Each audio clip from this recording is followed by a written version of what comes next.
नमस्कार, आप देख रहे हैं न्यूज 24। आपके साथ मैं हूं मानक गुप्ता और आज मेरे साथ लाइव जुड़ गए हैं मुंबई में अपने घर से सीधे वेटरन एक्टर और सुपरस्टार शेखर सुमन। लाइए स्क्रीन पर शेखर सुमन को। Hi Shekhar, how are you? Hi Manav, how you doing? Very well. आपको देख के बड़ा अच्छा लग रहा है। लग ही नहीं रहा कि दुनिया में, देश में इतना संकट है, इतना ग्लो कर रहे हैं आप। घर के अंदर ग्लो आ ही जाता है, इसलिए तो कहा गया कि घर के अंदर नहीं है। अगर आपको अपने चेहरे पे ग्लो लाना है तो stay home, stay inside and stay safe. क्या बात है। शेखर के बारे में अपने दर्शकों को बता दूं जो नहीं जानते हैं, शेखर सुमन का न्यूज 24 और बीएजी नेटवर्क से बड़ा पुराना और बड़ा खास रिश्ता है। शेखर सुमन हमारे परिवार का एक अहम हिस्सा रहे हैं। शेखर, याद है पुराने दिन आपको? ऑफ कोर्स, पुराने दिन ही याद है, नए दिन तो आए नहीं, अभी सब बाहर बंद है। पुराने दिन ही याद आ रहे हैं, अभी सब पुरानी चीजें ही याद आ रही हैं, पुरानी चीजें ही टेलीकास्ट हो रही हैं। तो definitely I had a long and a beautiful association with News 24 back, and I did poll call for 5 years, 5 continuous years हमने किया, और कई लोगों की पोल खोली कई लोगों को तकलीफ भी हुई और कई लोगों को पता भी आया, but it was one of the most highly rated and successful programs. Thank you News 24। हाँ, और अब जब आप पुरानी बात कर रहे हैं तो पूरे देश में ही पुरानी बातें हैं। आपका जो पुराने सीरियल्स आजकल रिपीट हो रहे हैं दूरदर्शन पर, उस पे आपका भी पुराना सीरियल आया, देख भाई देख। हर किसी को कल का वो शेखर सुमन याद आ गया। आपने देखे वो सारे अपने शोज बैठ के? मैं देख रहा हूँ, यदा कदा देख लेता हूँ, सारे तो नहीं देखता हूँ। हाँ। लेकिन दूसरों को भी देखना मैं पसंद करता हूँ, तो खुद बैठ के खुद को नहीं निहारता रहता हूँ। तो अच्छा लगता है। आई थिंक देख भाई देख was one of the cult shows. People loved it and they're showering love on it once again. और सबसे अच्छी बात है कि एक नई पीढ़ी जो उभर के आई है, जिसने सिर्फ देख भाई देख के किस्से कहानियां सुनी थी और किंवदंतियां सुनी थी लेकिन देखा नहीं था, उनको ये दोबारा देखने को मौका मिल रहा है। I think we all of us in India have realize the importance of a joint family. तो देख भाई देख प्रोफेसर बात। शेखर, देख भाई देख आप याद कर रहे हैं और आपने अपने वो पुराने विजुअल देखे टीवी पर, तो आप खो गए? Did you go down the memory lane कि पहले में क्या था? yes. क्या सीरियल था वो? नहीं, पहले में क्या था, नहीं वो सब नहीं सोच रहा, जो भी था that's a process of evolution. वो तो हर एक्टर और हर इंसान उससे गुजर के आता है, बट डेफिनेटली यादें बहुत सारी हैं। How did I get Dekh Bhai Dekh, under what circumstances? The circumstances were not right in my life when I got Dekh Bhai Dekh. As a matter of fact, I was vehemently opposed to doing television like any other actor who was working in films.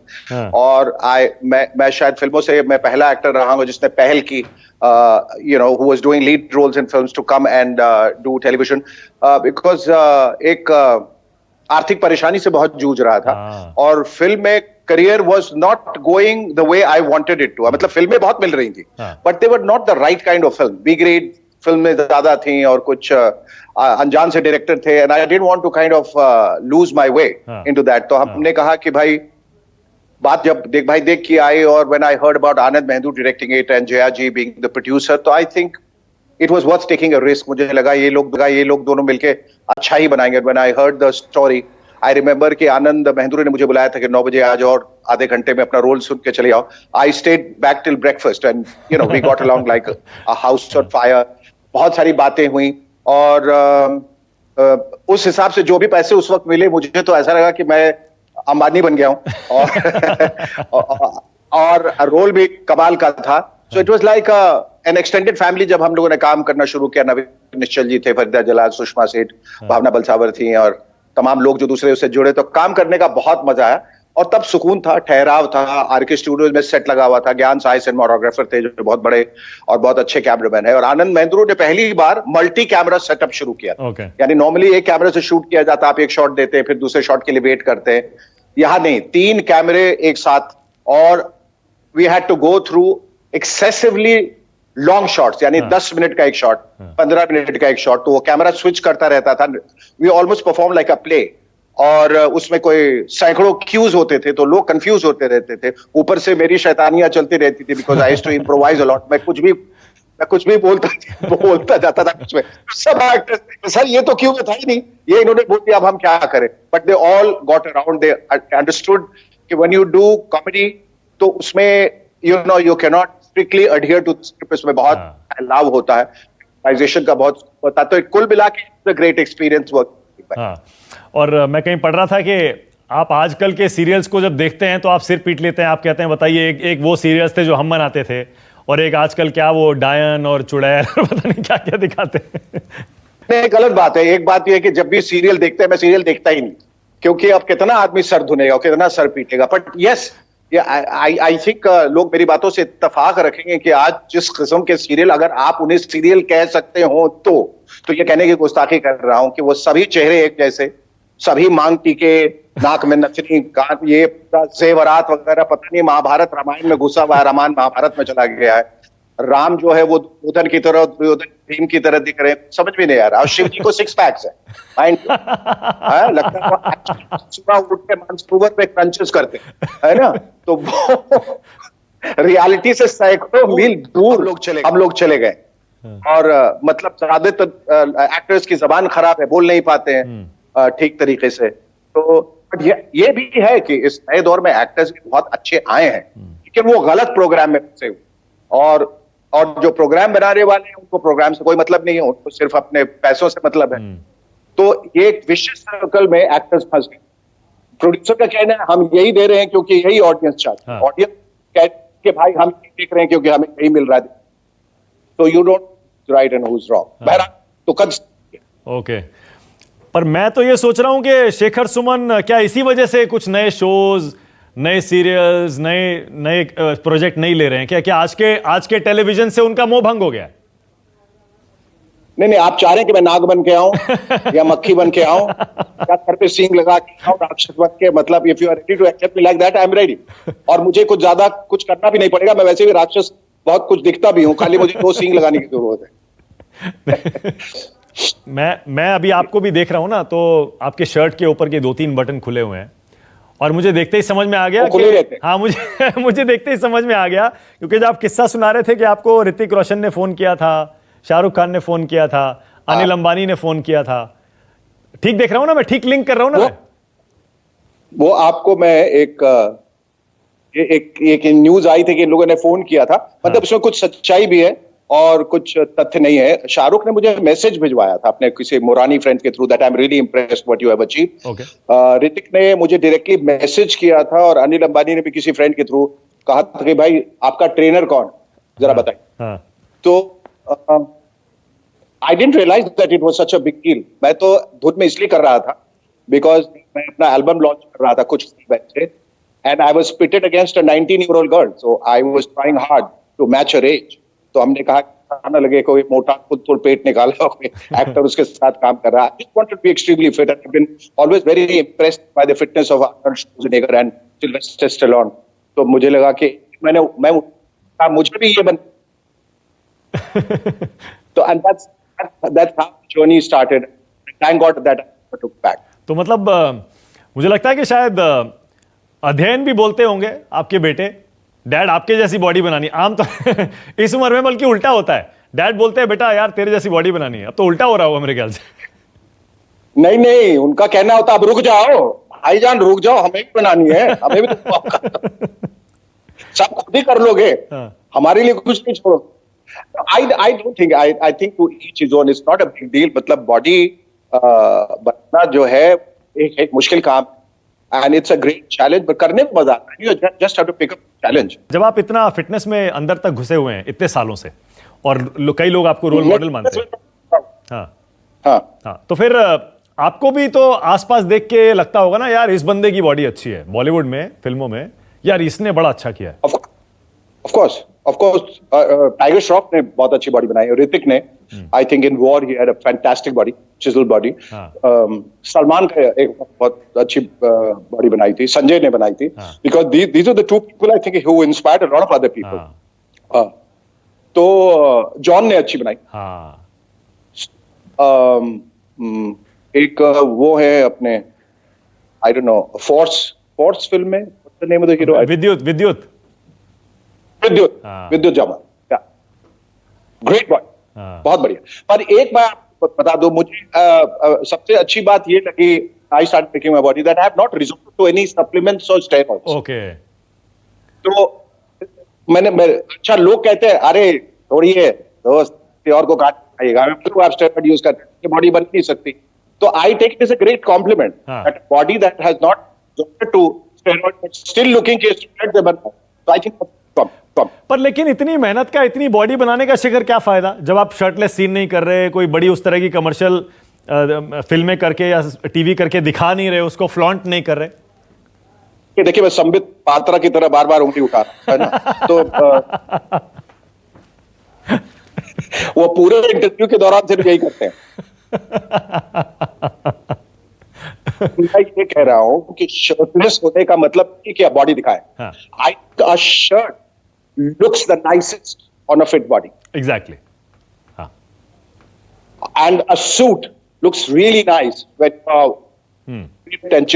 तो उसके लिए body बना के body दिखाने की जरूरत नहीं है कि उसकी जरूरत ना. अच्छा ठीक है, ओके. तो that brings me to my next question. तो पॉलिटिशियंस में सबसे अच्छी बॉडी किसकी लगती है? कपड़ों में रहते हैं ना, क्योंकि वो तो भाई उनके शक्ल से तो हम नीचे उतर ही नहीं पाते, बॉडी क्या देखेंगे.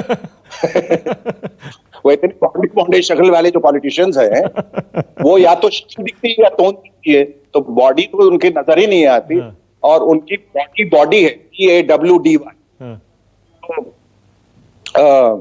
आई डोंट थिंक को बॉडी की जरूरत है, लेकिन कुछ आज फिट हैं और बीच में करने की कोशिश की था. आई थिंक फडणवीस साहब बहुत मोटे थे, फिर उन्होंने वेट लूज किया था.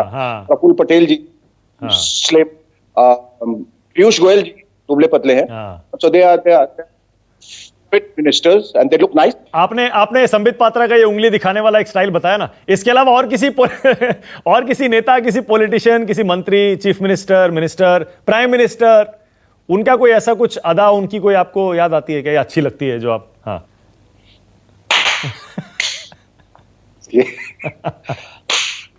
दोस्तों, तो ये एक नेशनल, मतलब जो भी कोई ऐलान करना पड़ता है, जब ऐसा है जिससे जिंदगी अस्त व्यस्त हो जाए, तो ये ताली जरूर बजती है. लेकिन ये मुझे अभी भी बहुत पसंद है. अच्छा, इसी ये बोल रहा हूं, फिर और बोलूंगा मैं. हालांकि संकट का काल है, लेकिन प्राइम मिनिस्टर कई बार आए हैं नेशन को एड्रेस करने के लिए. तो अब जब हम थोड़ा हल्की बातें कर रहे हैं, मैं चाहता हूं हल्की बातें ही करें थोड़ी हम, क्योंकि लोग भी हमारे बहुत ज्यादा बोर हो गए हैं, फ्रस्ट्रेट हो गए हैं. सीरियस बातों में नहीं जाना चाह रहा मैं.